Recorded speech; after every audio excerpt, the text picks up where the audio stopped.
माननीय मुख्य अतिथि, आदरणीय शिक्षक गणों और मेरे प्यारे देशवासियों, आप सभी को स्वतंत्रता दिवस की हार्दिक शुभकामनाएं।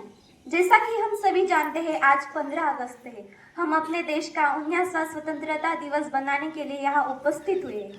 दोस्तों, 15 अगस्त 1947 को हमारा भारत देश ब्रिटिश शासन से आज़ाद हुआ था, जिसे आज़ाद कराने के लिए न जाने कितने स्वतंत्र सेनानियों ने अपनी जान गंवा दी थी।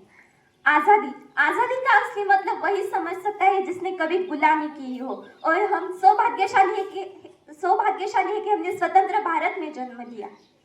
यूं तो आजादी की लो 1857 में ही जल चुकी थी, जो जोहार बनकर 1947 को हमारे भारत देश को आजाद कराई।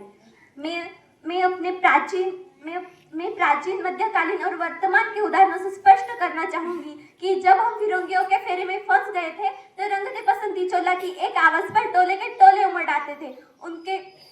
उनके वंदे मातरम के नारों से खून में आने वाला 5-5 मीटर का तूफान अंग्रेजी शासकों को जड़ से उखाड़ देता था। लोग मर जाते थे, मिट जाते थे, फांसी पर चढ़ जाते थे, लेकिन वो भी अपनी देशभक्ति साबित कर रहे होते थे, क्योंकि ये उस वक्त की देशभक्ति की एक कसौटी थी। उसके बाद 65, 65 और 71 के युद्ध में अपना सुहाग गवा देने वाली औरत जब घर के हालत ये हो जाया करते थे कि प्यार भी भरपूर गया, मांग का सिंदूर गया, प्यार भी भरपूर गया, मांग का सिंदूर गया, नन्हे नन्हे नैनिहालों की लंगोटियां चली गई, छोटी छोटी बेटियों की चोटियां चली गई, बाप की कमाई गई, भाई की पढ़ाई गई, बाप की कमाई गई, भाई की पढ़ाई गई। एक ऐसा विस्फोट हुआ कि पूरे जिस्म की बोटियां हो गई, पूरे जिस्म की बोटियां हो गई। और आपके लिए तो एक आदमी मरा है साहब, मेरे घर की तो रोटियां चली गई, मेरे घर की तो रोटियां चली गई।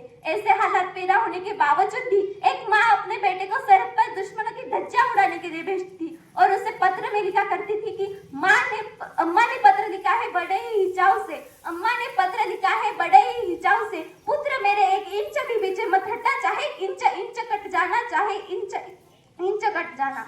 ये उस वक्त की देशभक्ति की कसौटी थी।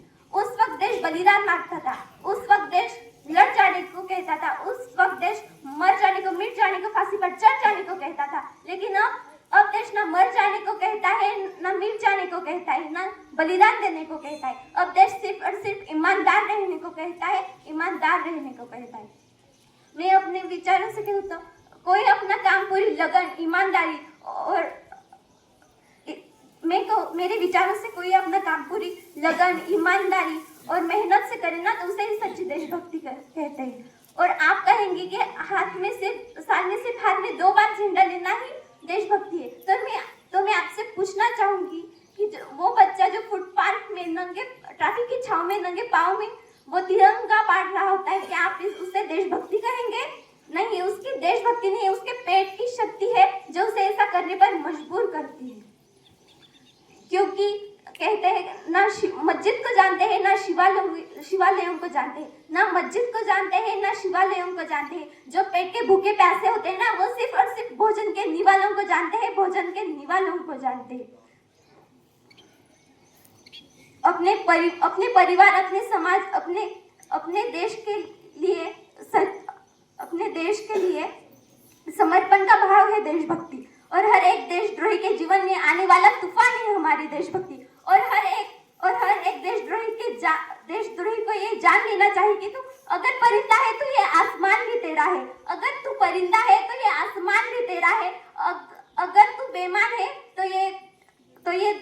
अगर तू दरिंदा है तो ये शमशान भी तेरी है, ये शमशान भी तेरी है।